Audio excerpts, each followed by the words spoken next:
We just got a curveball low and outside. You're going to have to swing and hit. This is not the video that we had planned. This is not. But here we are. No. So I hope I raised you to hit the curve. I mean, I don't have to do anything for this video. It's all you. I have to sit here and just be supportive. You know, you're just that guy at the end of the bench that keeps score in a notebook. Is that what you're saying? That's what I gotta get a notebook. I'll be back. Oh my. Welcome back to Talking Story. My name is John Minton. That is my literary wingman, the boy wonder to my the booktube scorekeeper. Yeah, I'll give you straight 10s today. I like it. I'll take straight 10s. Yeah. I need straight 10s. For keeping up with the curve. For keeping up with the curve, I'm hitting it. I'm going low and outside. We're going to go for it. Hey, we were going to do the hijack TBR. But you know, things happen. We had to reschedule. So, but you know what? I kind of like it. Because I've been watching. I watched a lot of booktube. I don't know if you know that. I do know that. Yeah. What have you been watching? And I've been noticing a lot of people like, hey, we're getting to the last quarter of the year. And a lot of people are going, these are my priority series. This is kind of where my focus is going to be. And I kind of know I did this kind of close to the beginning of this year. But let me tell you something. I whiffed on that ball. I'm pretty sure. I'm not doing well. Have your plans changed throughout the year? I'm just not doing well. I'm that weirdo. I somewhere between a plan and a mood read is what's always hitting me. Like, I have a TBR for the month, but I'm loading it with stuff that isn't planned. It's just, I'll do buddy reads and I'll do, I want all this stuff. So stuff changes. So look, I wanted to really focus here coming into the last 3 months. So this is what I got. I got 8 and 8 plus 1 to grow on. That's what I put together. So these are 8 series that I'm very close to being caught up of, or almost at the end of, that probably is going to be wrapped up by the end of this year, maybe the very, very beginning of next year. And then I've got the next 8 on tap. And I kind of have for the next 8 on tap, I kind of have a theme going, I think. Really? So these are like my priorities. I'm going to do the best I can to stick to them. Will I? No. I'll answer that now. I hope I do because there's some amazing things here. But so this is what I got, and I'm kind of happy this curveball came our way because I kind of want to reassess and get this out there. All right. Okay. What are we starting? You ready? I'm ready. We're gonna start with the 8 that I'm close to being caught up or finished. Should be wrapped up by end of this year, beginning of next. Awesome. Right? Okay. I know you're going to like this first pick. What? Okay. Oh. Dan Wells, John Wayne Cleaver series. You've read the first book. I've read the first 2 books. And I think I'm going to follow the advice that I've heard that once you finished book 3, you could probably back away and get the best of the series. There is 6 overall in the series. But from what I'm hearing, and if there's differing opinions, please hit me up and let me know. But from what I'm hearing, once you get past book 3, you've got the absolute best out of this series that you can get. This is that series, that John Wayne Cleaver series. Oh, it's if you took some Dexter and mixed in some Dresden. It's just a weird amalgamation, and it's mystery, it's supernatural. It's such a great protagonist slash antagonist slash anti-hero of the John Wayne Cleaver that knows he has a chance to just going over the edge and becoming a serial killer. So he's got these rules for himself, but as he gets drug into these amazing situations, he has to let go of those rules to get done what he has to get done. So this is book 3. I just have one more book of this to wrap up the first 3, which very well might just be my stopping point with this, with Mr. Dan Wells and John Wayne Cleaver, because that's the information, that's the advice I'm getting. Interesting. So that's where I'm starting. So maybe you'll come along with me because you liked book 1. I did like book 1. I will try to come along with you. We'll see if that happens. I'm making no promises. I need promises. So what do I get on this one? I'll give you a 10. All right. I got to go straight 10s. We'll see. If you do something that I don't think you're going to follow through on, I will not give you a 10. Okay, here's one that I haven't followed through on. Okay. I'm going to be completely honest. This is The Belgariad by David Eddings, and I got up to book 3. For some reason, book 1, book 2, I'm loving it. I'm loving the coming of age story. I'm loving the found family. I'm loving this young boy, really understanding where he come from and who he is. I'm really loving the foundational tropes of fantasy that Mr. Eddings helped to lay down back in the day.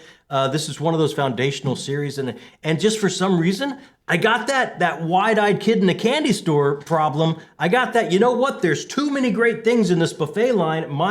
My tray won't hold it all, and I haven't picked up book 3 yet. It's 5 books in the Belgariad, so I have 3 left to go. So I need to get at least book 3. I need to get back into this. I need to pick up book 3 at least before the end of the year. So I've got like just 2 left that I can wrap up early on the beginning of 2025. So what do you think? What do you think? I'll give you a 9. You took a point off because I strayed. I strayed, took right? a point. I was going to take more points off, but Heidi sent them to you, so I had to add the points back. I know. Big thank you to Heidi. And I gotta say, these things will shift and wax and wane and change because as we get more buddy reads and things coming in, but these are our priorities. And if we're gonna thank Heidi, big thank you to Josh for sending that as well. So Absolutely, yeah. Okay. Oh, this is one. I think this will be a 10. I think this will be a 10. I can see it right now. Yeah, Riverfall Chronicles by Jacqueline Hagan. This has got to be a 10 because she's just one of the coolest people alive. And this is where I started my indie or self-pub journey, was with Jacqueline Hagan and the Riverfall Chronicles. With the very first book, Wickwire Watch, was the first indie book I read. I'm so in love with this series. It may be one of my favorite indie series. It's just such an amazing genre blend of almost everything I love. It's almost like it's just written for me. It's got mystery, it's got horror. It's got that amazing moment where something happens in the history of this world that changes everything going forward. It's got amazing characters. It's got cozy elements, just like chapter after chapter after chapter. There's just feel-good, cozy elements to it. Whatever kind of read you're looking for, it's got it. I am up to book 3, which is the Blue Flames. There is only one book out after book 3 that just came out, and Jacqueline Hagan, thank you so much, has sent me both of them. So I have Blue Flame, and I have The Sundering Hours. And those 2, and then I will be caught up. And heads up, when I say genre blending of everything, this has a nice strain of some Lovecraftian ooginess into it. Different dimensions crawling in, like uncomfortable exorcisms and things like that. Some just oogie villains in this. So look, this is on my October TBR. Because of that reason, it is my indie pick. So I'm pretty sure I will have just one book left in the Riverfall Chronicles early into 2025. Well, I gotta give you a 10 for that one. Yeah, gotta go. Gotta be 10, right? Gotta be 10. This person is just as off. This is another of my favorite indie series. Now, look, I do not have Ryan Cahill's Bound and the Broken in this stack because I'm wrapping up the last book that's out, the last major book that's out as we speak. I'm more than halfway through, and I will get to that last novella probably next month. So that's why it's not on the stack, because it's a foregone conclusion. So when I wrap that up, I'm going to want some amazing Dragon Rider fantasy. I read the first book of Michael R. Miller's Songs of Chaos. I need to pick up, and I have this. I'm picking this up because we're going to sit down with the man and talk with him at Dragonsteel. We've already made plans to spend some amazing quality time in person with the amazing Michael R. Miller at Dragonsteel coming up in December. So this will be picked up. It's on the stack for November. It is in the TBR for November. So when I pick this up in November, I will just have one book left that is out currently for the Songs of Chaos. So I will be caught up by November. What an amazing Dragon Rider fantasy this is. It revolves all around the emotional tie between the Dragon Rider and his dragon, and it's such an amazing world. Different type of enemy than I have seen in so many of these epic fantasies, kind of almost like a Ooh, it's got like some like a H.R. Geiger alien insectoid feel to it. I cannot wait to get back to this. The way book 1 left, the quest was set up for him to go. I don't want to give too much away. I can because it excites me, but this is another one I cannot wait to get back to. I have plans for it in November because we're sitting down with the man himself. What do you think? Very That's got to exciting. be a 10. It's a little badly drawn Dragonfire out of 10. Because he agreed to talk to us, and that's brave enough. I mean, he was our first interview ever. He was. He's a very sweet man. Ever. He still has the award for bravest soul. And he'll keep it. Here's another one. Look, this is an automatic 10. I just wrapped up Demon in White, book 3 in Sun Eater Saga. I got to pick up book 4 very quickly. I have this set aside. My TBRs are pretty big, so will I get to it? Will I run out of time? I do have it set aside in, I believe, October, because it's got a little... No, October or November, one of the two. I had it on that stack, but I absolutely am going to return to Sun Eater before the end of the year, and this is book 4, so that will leave me with just 2 books that are out, 5 and 6, and then book 7 coming out sometime next year. Probably, I'm guessing later in the year, maybe October, something like that. Come on. Hadrian Marlowe, The Half-Mortal, space opera mashed in with the classics all the way back to the Greeks.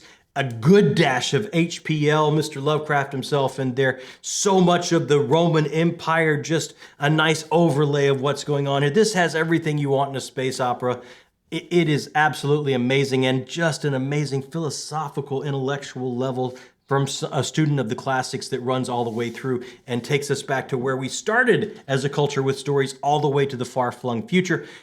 I cannot wait to get back. This is crawling its way up my all-time sci-fi list. So, come on. There's no way Sun Eater doesn't score a 10. It's a 9. What? Because you haven't finished it. You should have read it faster. You know how many books I read in a month. I'm doing the best I can. You're right. Christopher Rocky, one of the all-time great guys. And I can't wait to pick up book 4 and get caught up with this series. From here on down, I'm in the TBR of this very month, so you know it's getting done. So I expect 10s of these. I believe you. The last of the stack of 8 that I've got going or close to finishing. Look, you know the Cosmere catch-up is going to happen. You know it better happen. Yumi and the Nightmare Painter is the next book I'm picking up as soon as I finish Ryan Cahill's War and Ruin. So there's no way we will not be caught up to start Wind and Truth in December when you and I go to Dragonsteel. So he's a softie. I love it when he gets romantic. I've loved so many of his couples. This is going to be just perfect for me, and such a gorgeous addition. I can't wait to read this one this month. So we've been doing the Cosmere catch-up, one Brandon Sanderson Cosmere book a month. Gosh, for over a year, hadn't it? It's been a long time. It's definitely been over a year. Really, since you started the channel, I think. Yeah, I think so. I think since we first, which has been, I don't know, what, year and a half? How long has it been? It's been a while. But your first video was the Elantris review. I absolutely have adored my time in the Cosmere. I think this guy is, he's like the Jack King Kirby of epic fantasy. He's not created a world. He's created an entire universe that allows him to tell whatever kind of story he wants to tell. And I can't wait to get to this one. I can't think of that. There's a few in Arcanum Unbounded that left me a little cold. I'll tell you, if he doesn't hit it out of the park, most are still very, very enjoyable for me. And I love how the interconnected universe underpinnings of the whole story, this massive story that he's weaving together. And Dalinar's my guy. Like that's it. He's my guy from here on out after I finished Oathbringer. So come on, Cosmere catch-up read? That's got to be, there's no doubt. I just drew a little paintbrush. For Yumi? Yeah. You should put a 0 next to that paintbrush so I know it's a 10. Oh, there we go. We'll do that, and we'll turn it a little bit. So it's look at that. Look at that. Ooh, see? Paintbrush artsy. 10. Hey, this is a little bit unfair because this is a trilogy I have not started, but I want to read it so bad. And this is our Patreon read of this month. This is The Justice of Kings by Richard Swan. And I know when I start this, I mean, I already have book 2 kind of stuck in like an October or a November slot because I know I just fully expect to love this, like mystery, a court case, a cosmic horror, epic fantasy world. Like this just sounds like it was completely written for me. And it was our Patreon read of this month. So I know I'm starting book 1. So I already have book 2 lined up. It's only a trilogy. So I think I can blaze through it pretty quickly. If I'm not completed with the trilogy by December, it will be completed very early on in early 2025. I'm gonna bring in a question mark. Oh, because is that an actual score? I don't know that you're gonna finish this by the end of the year. The trilogy, you mean? Yeah, right, yeah. Okay, these are the 8 I'm saying I'm finishing by the end of the year, being caught up by the end of the year, or early next year. Well, that's not as definitive. That's pretty definitive. I'll keep the question For me, that's pretty definitive. I'll let you have the question mark. This last one, this is why I have a hard time sometimes when I say, oh, I haven't got back to the Bulgarian. I haven't really stuck to my priority series that great yet. And it's because of books like this. I'm talking about the Farseer trilogy by Robin Hobb. It was the Patreon read last month, Assassin's Apprentice, the first book in the Realm of the Elderlings, the first book of the first trilogy, the Farseer trilogy in the Realm of the Elderlings. So affected, so in love with the Queen, Robin Hobb, that I had to change my TBR for the next 2 months going forward so I could get book 2 and book 3 in September and October and wrap up this trilogy because I just have to get to the end of Fitz's first trilogy. I can't let it go. So I had to shuffle things around, and it's because of things like this. It's because of me coming from, honestly, more of reading a lot of plays, reading a lot of comics, reading a lot of horror when I'm picking up fiction. There's so much of the best of epic fantasy and fantasy that I haven't tried. So when I try something like this, it's like dominoes going down. You hit one and it impacts the TBRs going forward. So that's why I haven't been able to follow through on some of these things. But this, no way, I will not have this first trilogy finished by the end of the year because we got plans for these 3 books, number 1, and we're meeting the Queen herself at Dragonsteel, Robin Hobb, and that's part of the plans that we have. So kind of staying quiet on those plans, but we got some things in motion. We have some things thinking about. There's no way I'm not finishing because this no way is not crashing my all-time fantasy series. So I will give you a 10. Yeah, just by how much you loved the first one. I know you'll finish. I can't wait to pick that up. Absolutely can't wait. Hey, just a quick break from the show to say a very special thank you to all of our correspondents, our directors, and our producers here that help us build the channel. Together, they do so many things. They help us make decisions. They help us keep the lights on and keep rolling, all the way up to taking over our channel once a month and getting their content on our channel. If you're interested and you have any questions about it, right down there in the description box under the Patreon link, you can find out all about it. And just a very special thank you to all of these people. Now, back to the show. So here's the next 8. I may not get to these this year, or maybe not even beginning of next. I may. Some of them I may. I'm not. You never know what you can squeeze in here or there.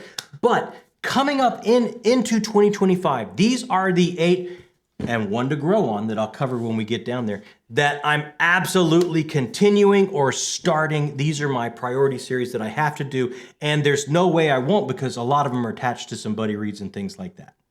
Okay? Absolutely. So let's start. Right away. There's no way I'm not continuing in the First Law universe. I'm up to the Heroes, which is the second standalone. So I know I'll get back to this in 2025. I don't know if I'll do like one every month or something like that. But with this next 8, I think what you're going to see, this next 8 is, I'm going to say this next 8 is some of the greats. This next 8 is on a lot of people's or some people's or most people's best of all time list. And again, I'm kind of somewhat new to fantasy, trying to catch up a lot of these titles. So I just decided, what are the next ones I'm getting into? It's the greats. It's the ones that everyone seems to just say, that's special. That's on my all-time list, right? So First Law absolutely qualifies as that. I've already got the first trilogy finished. I already read the first standalone, which was my book of the month going back a few months, I think, or a couple months. So there's no way I'm not going back. There's no way I'm not wrapping this up. Joe Abercrombie has a whole new book that takes place not in this universe, but somewhere else coming. I believe it's March or sometime in 2025. I don't think I'll be caught up by then, but I want to be further along than I am now. So there's no way I'm not returning to the First Law universe in 2025. Exciting.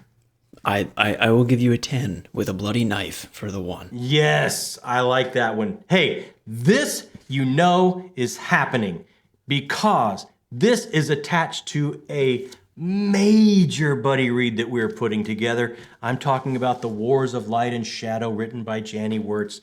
This is her magnum opus that she's been working on for near 50 years, or right at 50 years, I think, that she just wrapped up this year. We have put together a group of booktubers to journey through the War of Light and Shadow, starting with book 1 here, Curse of the Mistwraith.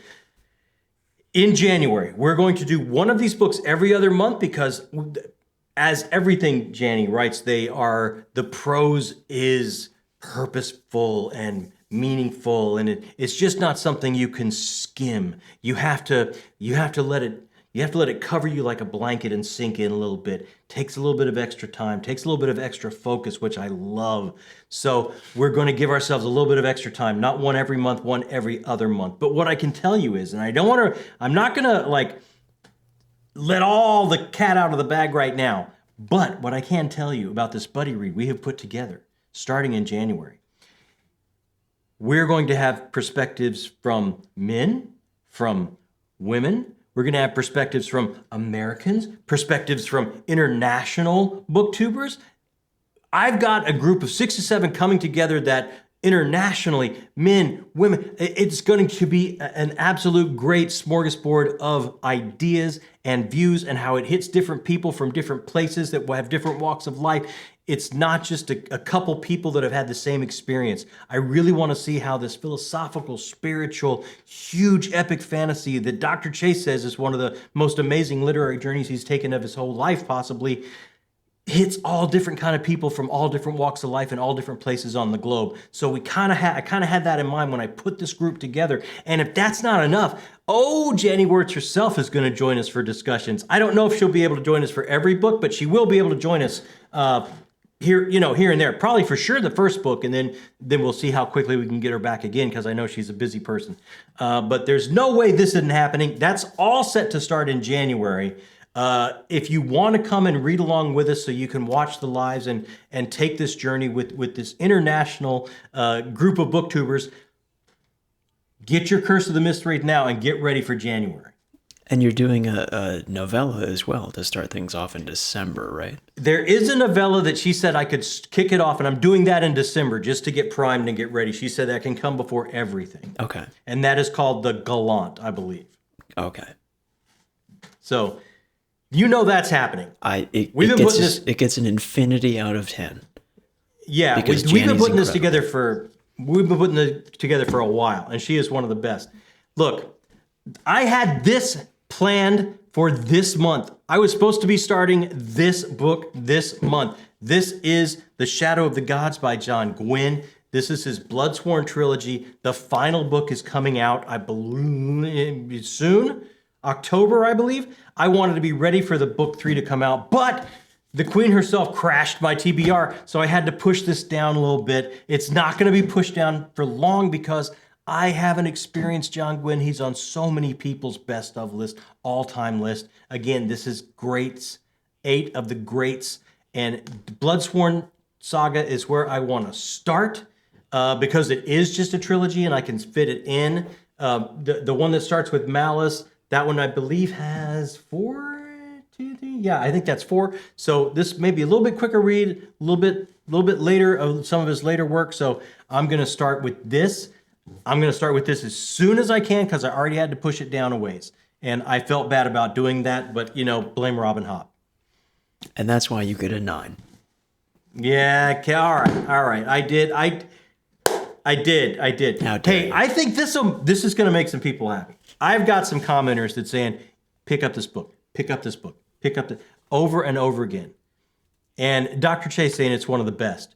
Mike just started it, completely, I think, obsessed with the series, he says. Oh, wow. And this series, I'm going to start as quickly as I can into 2025. And that is R. Scott Baker's The Darkness That Comes Before.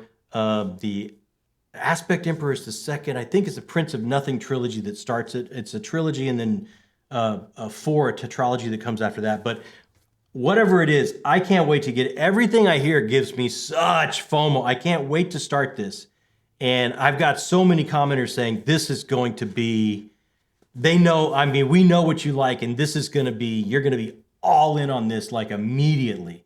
So I cannot wait to get going on this. This is going to happen. It's a priority series for me to get to. It's one of the 8 greats that I have lined up here to get to in 2025 as quickly as I possibly can. I will give you a 10 because I know nothing about it and I don't know where else to put. You can take points off for that. No, I can't. I'm not going to take points off for me. I'll take points off for you. I mean, I have yet to hear someone remark about this that doesn't just say, oh my God, this is, amazing. People have been talking about it a lot in the Patreon. Yeah, in the comments too. Yeah. So, okay, here we go. I finally got into Broken Binding. I'm going to have to pick these up. I wanted to get to Fonda Lee's trilogy so badly anyway. Fonda Lee, the Greenbone saga starts off with the Jade City, and I have the beautiful Broken Binding because I finally got on their subscription service. This combination of urban fantasy, Asian influence, crime family, kind of Godfather mixed with epic fantasy. It sounds amazing. It sounds completely like this, a breath of fresh air and so new. And people love the characters. People love this trilogy. It's on so many people's best of list because it breaks new ground. And I can't wait to take this journey. And now that I have these gorgeous books, they're just calling to me. And I cannot wait to start. I will be starting this in 2025. And it gets 5 stars because Fonda Lee was your first ever 5-star review. I believe she was, because I jumped the gun and read like a novella or something that ties into this, and people said, don't do it. And I just couldn't stop myself. And I was blown away how it worked on the different levels of family drama, crime family drama, and what takes to be in a crime family. And then the fantasy, the magic reality, and the magic system layered on top of that. It was just so good, and I've been wanting to get back to it ever since then, and now with these additions, it's calling to me big time. It'll be in 2025. This one's happening because right before we started recording, I set up a buddy read. Are you serious?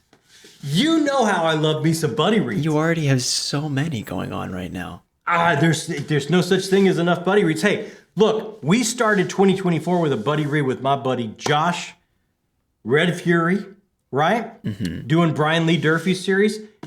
Josh and me are going to buddy read Long Price Quartet sometime in the middle of the year. We haven't firmed it up yet, but he just did what his priority series are. And it was one of the ones I watched. I'm like, oh man, I should do that too. I really need to revisit that and get things set in my mind this last quarter of the year as we're going into next year. So sometime middle of the year, me and Josh at Red Fury Books are going to read this together. We're going to buddy read Daniel Abraham's The Long Price Quartet. And I think we can squeeze it in pretty well because, it's 4, I think, shorter novels or 4 novellas that are kind of all come together and tell one story with a character starting as a young person, then going all the way through their life. Sounds amazing. So many people absolutely love it. Kind of like a slow burn character work, if I understand it correctly. So I can't wait to get into this. I can't wait to get into another buddy read with Josh.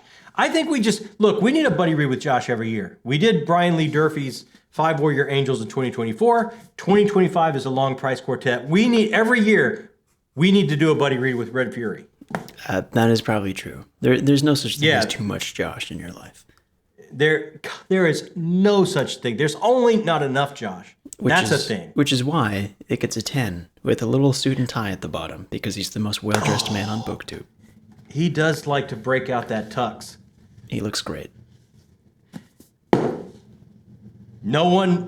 This needs no introduction. We're talking about Malazan. I'm going to start it in February.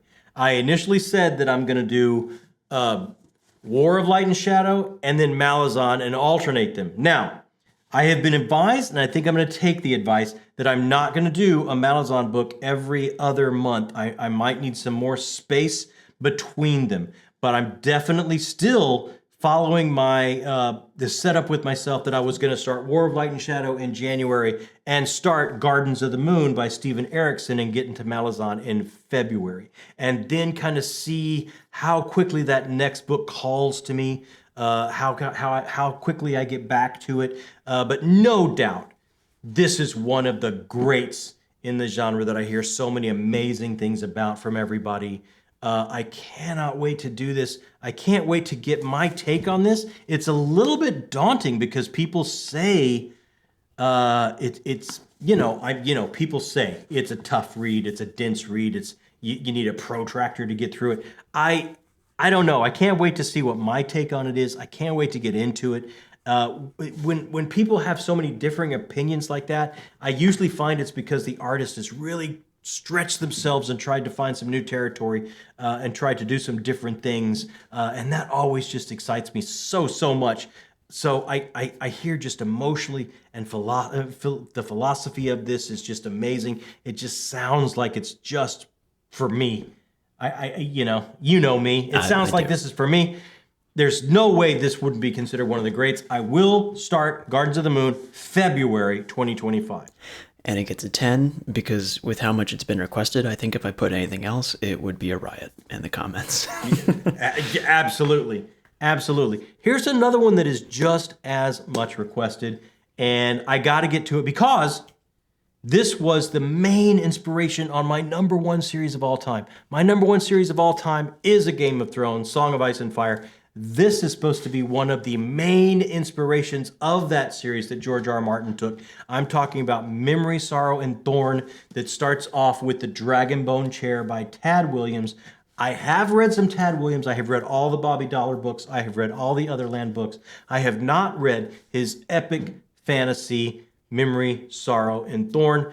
So many people put this on their all-time list. So many people say this is the bridge from one of the bridges from classic fantasy to some of the newer stuff. So requested over and over again, right? We always see this. So I will be starting this in 2025. I don't know when, but the Great Eight, I'm going to start them in 2025. So on my fantasy catch-up, these are the ones I'm prioritizing. This is number 8. It is going to happen. I don't know exactly when. Now, of course, if we get a buddy reader, a Patreon vote or something, all this gets upended, and I might have to start sooner or whatever. But Dragonbone Chair rounds out the Great 8. And yet it gets a 9. How can you do it? How can you do a 9? You got such a nice copy of the Dragonbone Chair that you found at like a closing bookstore. You got a great price on it, and it's just been sitting on your shelf for too long. It's a shame. Yeah, I got no defense. Yeah. Yeah, I absolutely have no defense. I should have read this by now. It's just, I've just been pulled all around. Now, let's get to that one to grow on. Let's get to that last and one. And this is me putting up a sign in the door asking for a buddy read. Because this is one of the ones I failed on. I said I was getting back to Wheel of Time this year. I had read up to A Crown of Swords, and I had stalled out by Robert Jordan's Wheel of Time. I got up to A Crown of Swords, and I stalled out. And this is book number 7. So I had read up to book 7, A Crown of Swords, stalled out. And the last time I did prioritized, I said, I'm going to get back to this in 2024. I actually think I'm going to whiff on this ball. I don't think I'm getting back to this in 2024. I'm looking at the stacks and how the year is going to finish up. But for the sheer reason that this classic of epic fantasy is not calling me back, for some reason, it's just not calling to me.